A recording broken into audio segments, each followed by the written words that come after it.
Patty was just an ordinary girl in 1970s middle America. She listened to Three Dog Night on her 8-track player. She had a pet rock.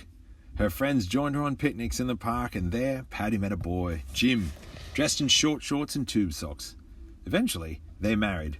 All was going well. Until one day, when Patty awoke to find Jim's electric razor buzzing in the bathroom sink. But no Jim.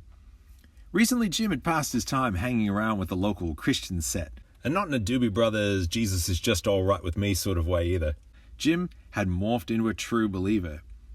These new friends of his talked a lot about the end of the world, about a great tribulation and a beast or an antichrist. They also mentioned a rapture, in which Jesus would arrive suddenly to take all true Christians out of the world and into heaven. They had prodded and propounded and preached to Patty to join them before time ran out and the imminent rapture left her behind. Alas, she had not listened. Now, Jim and his crowd were gone, along with all the world's Christians. In the midst of this crisis, a shadowy and eloquent politician named Brother Christopher, through that most devilish of organizations, the UN, wrested power from the world's governments. World authority now sat with the United Nations Imperium of Total Emergency, or UNITE, with Brother Christopher at the top of the heap. Soon, he demanded everyone accept a mark of allegiance to him, without which no one could buy or sell goods. Patty remembered the warnings of the Christians, however, about this mark of the beast, and her refusal to accept it set off a citywide manhunt, woman hunt, for Patty by the full power of UNITE. They had choppers. They had cops. They had 2 dudes in surplus military fatigues and a Dodge tradesman that seemed to do most of the heavy lifting. In the end, though, it was Patty's own friends, special agents of UNITE apparently, who sold her out. She would now face a choice: take the mark or suffer the guillotine. If you're a keen student of 1970s history, you'll be able to discern that none of the above actually happened. Instead, it's the plotline of the 1973 Christian film A Thief in the Night, the kind of D-grade independent picture you might say is so bad it's sort of good. Or maybe it's so bad it goes past good and back to bad again. For me, though, it was soon to be non-fiction, the basic story structure of the coming end of the world. Sitting there in my church's Christian Service Brigade meeting room, watching Patty's woebegone efforts to evade capture, I understood clearly the movie's purpose. The purpose was to scare teens and preteens like me shitless. Well, mission accomplished. I struggled to sleep for months, worried that I'd be left behind. But that was all part of the filmmaker's plan to drive home the message. Don't be a jive turkey and end up like Patty, kids. Accept Jesus Christ as your personal Lord and Savior. He's dynamite. This vision of the world's ending, called premillennial dispensationalism, has proven so popular in the United States, though not many other places really, that many American Christians believe it belongs to the most ancient of Christian tradition and thought. It doesn't.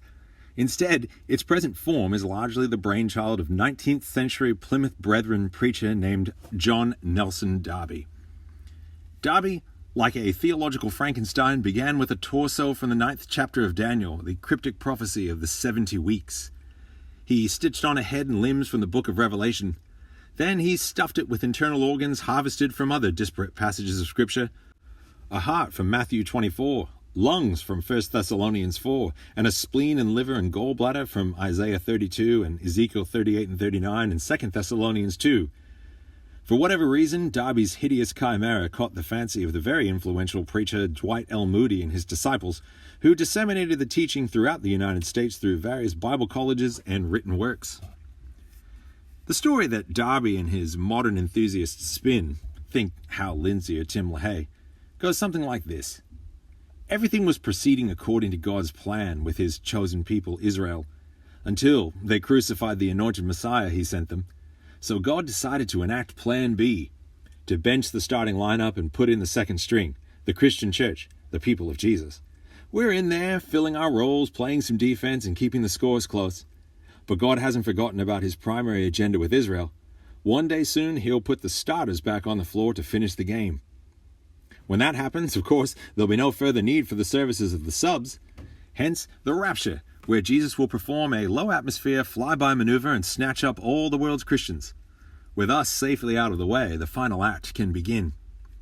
A mysterious political figure, the Antichrist, will arise to great fanfare and unite Earth's nations into a single entity, a one-world government with himself in the big chair. Like the snake oil salesman he will be, he'll make a treaty with Israel. He'll even help to rebuild the long-lost Jewish temple. Won't it be a surprise, though, when he sets his own image up in the temple and demands to be worshipped? Too late, the Jews will realize they've been had. And this Antichrist, empowered by Satan himself, will be revealed as a brutal dictator. Every citizen of the world will be compelled to take this man's mark on their right hand or forehead. Anyone who does not bear the mark will be barred from buying or selling even the most basic items. Meanwhile, God will rain all hell down upon a renegade and unrepentant population. Great plagues of scorpion-like creatures, of bloody waterways, of gargantuan hailstones, and other nasties. All will culminate in a final battle on the plain of Megiddo, Armageddon, between the Antichrist and his armies, and the people of God. When all hope seems lost, Jesus himself will intervene, defeating the foul forces of hell and establishing a utopian kingdom on earth to last for 1,000 years. For decades, American evangelicals have married this dispensationalist mindset with Christian nationalist ideology. I certainly did. Name a prominent televangelist personality of the last 30 years, Jerry Falwell, Pat Robertson, Jim Baker, or a host of others. And odds are, you'll find someone who has proudly espoused Christian nationalist ideals, with end-times thinking baked into their theology. Even Tim LaHaye, who banked millions of evangelical dollars writing end-of-the-world fiction, once headed Jerry Falwell's moral majority, as well as founded the Christian nationalist think tank, the Council for National Policy. The ink was still drying on LaHaye's first two Left Behind novels when Bill Clinton won the 1996 election. To evangelical doomsayers like us, the president made an exemplary potential antichrist. Democrat, liberal, or leftist. Morally ambiguous. Apparent globalist mindset. Friendly towards abortion activists and gay people. Devilishly handsome. A smooth and seductive voice. He checked all the boxes. Clinton was just the latest in a string of would-be global dictators we identified over the years. We made a kind of game of it, like pin the tail on the Antichrist. It was just one example of the sense of imminence that permeated the dispensationalist outlook of my youth. The events of the world's last days were always just over the horizon. Any day now, the one world government would arise. The Antichrist was destined to reveal himself at any moment. At any moment, Jesus would rapture us away.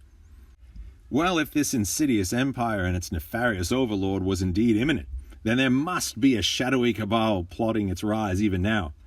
In the hidden recesses of the halls of power, these dark-suited men must be formulating plans and pulling levers to bring to fruition their diabolical globalist agenda.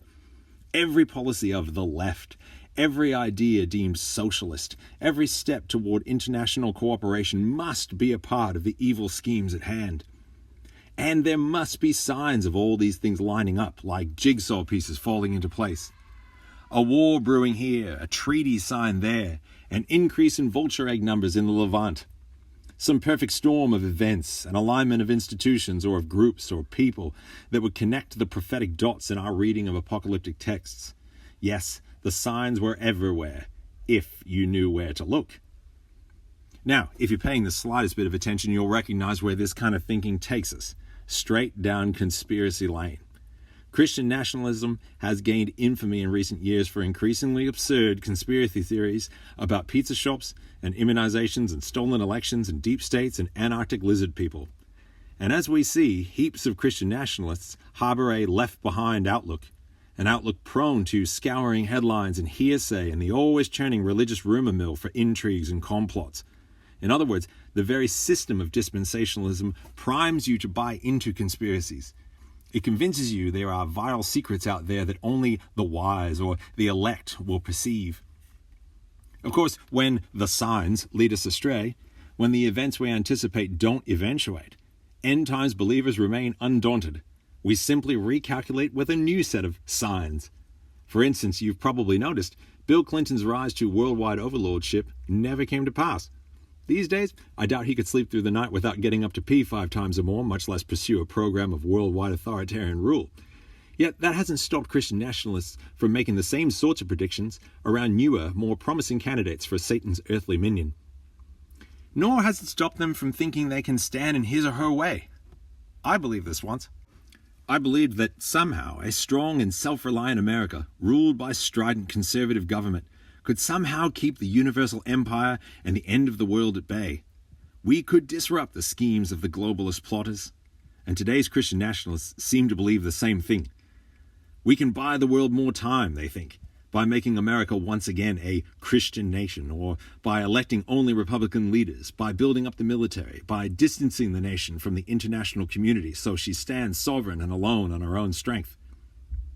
Therein lies a curious quirk. American dispensationalists want Jesus to rapture them, which means they want this one world empire to unfold and this Antichrist to come forward. But they do everything in their power to stop these things from taking place.